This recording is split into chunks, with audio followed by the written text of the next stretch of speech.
सद्गुरु साईनाथ महाराज की जय।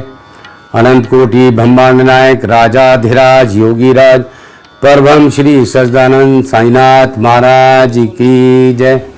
दोस्तों, हमारा सहारा तो साईनाथ महाराज हैं। सभी देवी देवता हैं। हर युग में किसी न किसी ने रूप लेकर इस संसार में आए हैं और लोगों को शिक्षाएं दी हैं।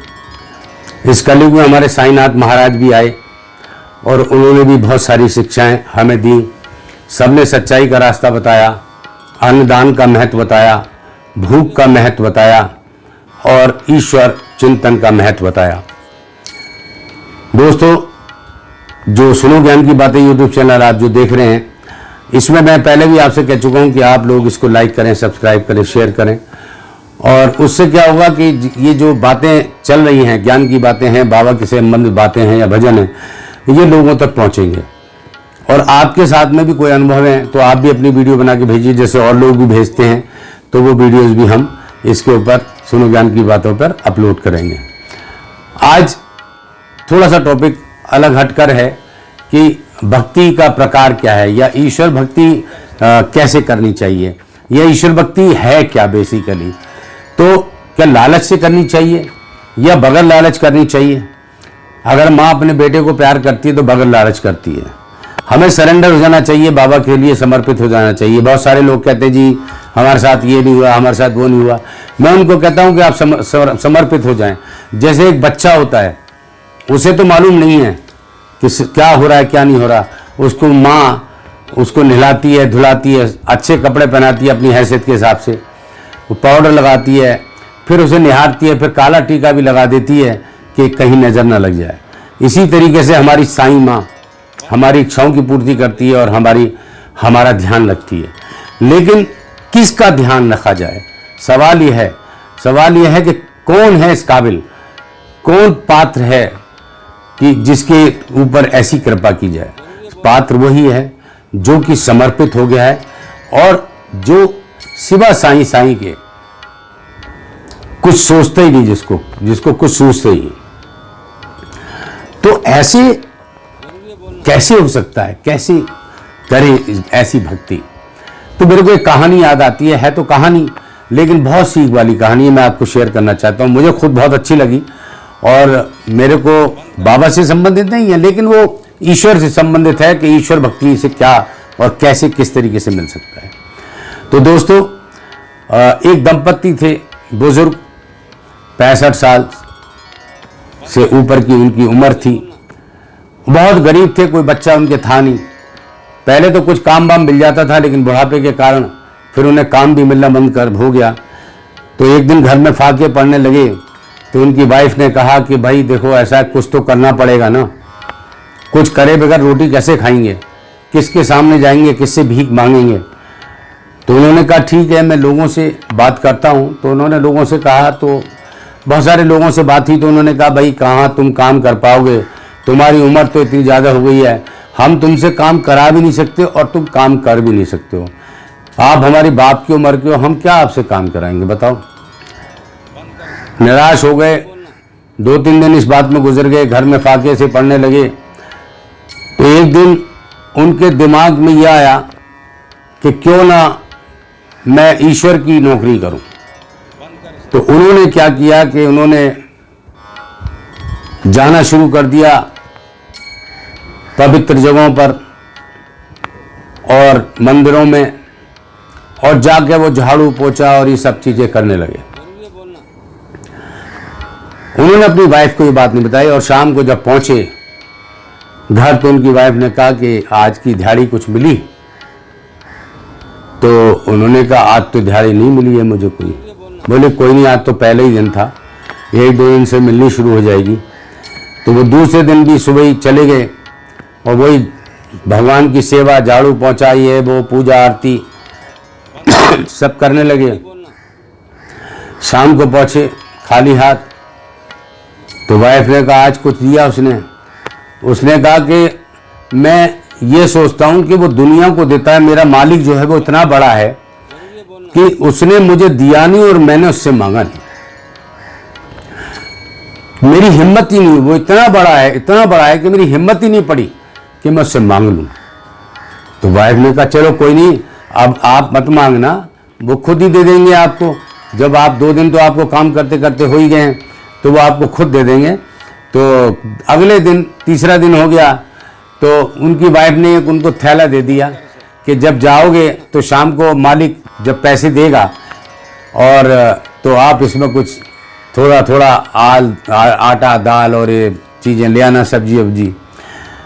तो उसने कहा ठीक है, लेकिन मन में उसने सोचा कि मुझे कौन देगा वहाँ, मैं तो ऐसे अपने ऐसे मालिक की सेवा कर रहा हूँ कि न वो मेरे को दे रहा है, न मैं उससे मांग सकता हूँ, न मैंने उसको देखा है, और वो तो मुझे देख रहा होगा लेकिन मैंने उसको तो देखा नहीं, मैं कैसे उससे मांगूंगा, और मांगने की मेरी हिम्मत भी नहीं पड़ रही है। उससे कैसे मांगूं कि मुझे तू जो मैं काम कर रहा हूँ तो उसकी एवज में मुझे रोटी दे दे, खाना दे दे, क्योंकि वो अपने मन से ये भक्ति कर रहा था।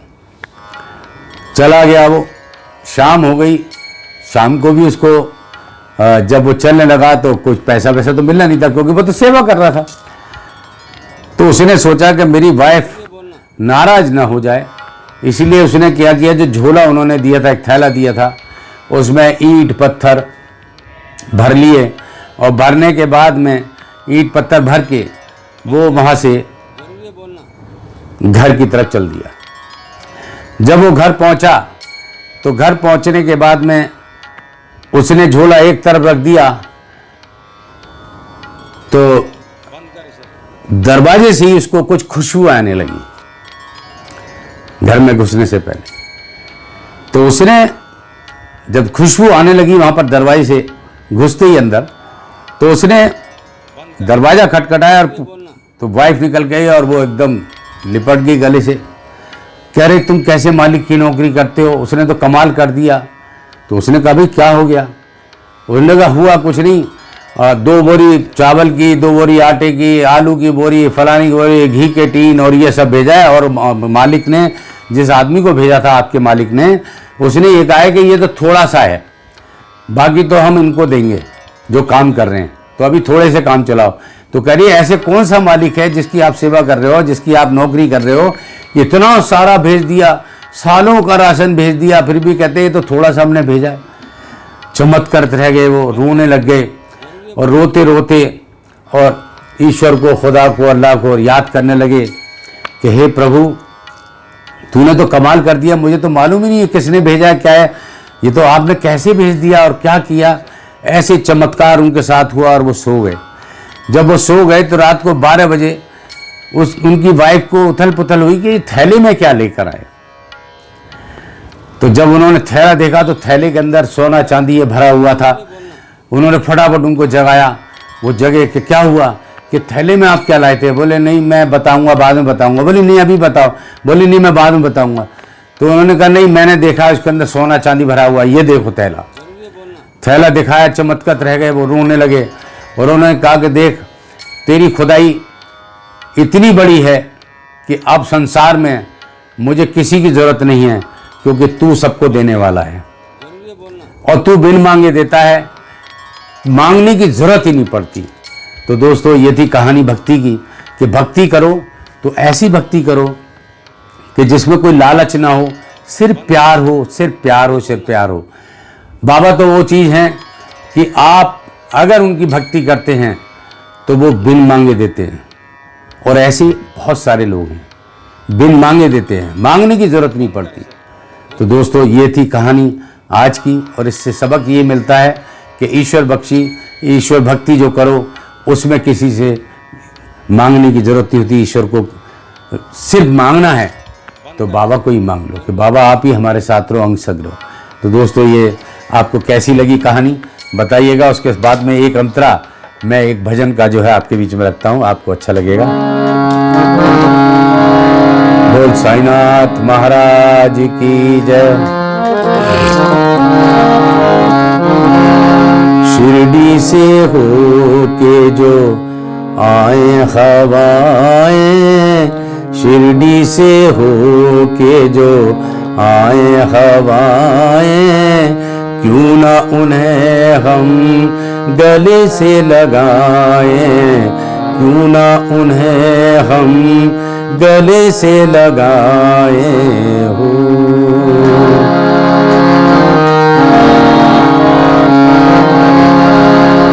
मुबारक है जो यात्रा करके आते, मेरे साईं बाबा की बातें सुनाते। मुबारक है जो यात्रा करके आते, मेरे साईं बाबा की बातें सुनाते।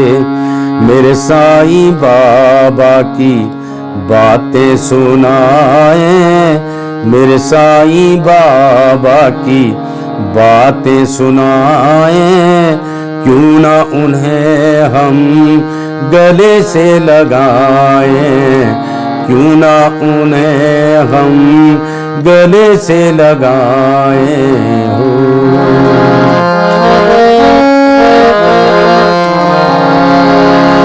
मैं पत्थर की उस शिला पे बलिहारी, बिराजे थे जिस पे साईं चमत्कारी।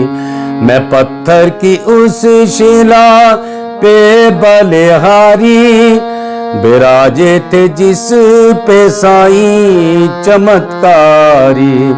शिला के दर्शन करके जो आए, शिला के दर्शन करके जो आए।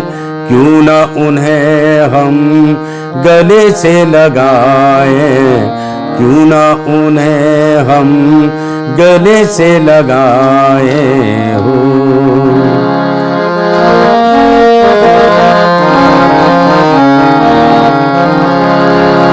जमाने में कोई नहीं दाम ऐसा, मिले जिस जगह रूह को आराम ऐसा।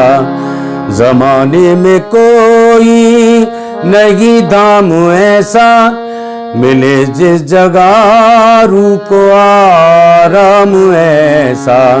शिरडी का यश जो सुने सुनाए, शिरडी का यश जो सुने सुनाए। क्यों ना उन्हें हम गले से लगाए, क्यों ना उन्हें हम गले से लगाए।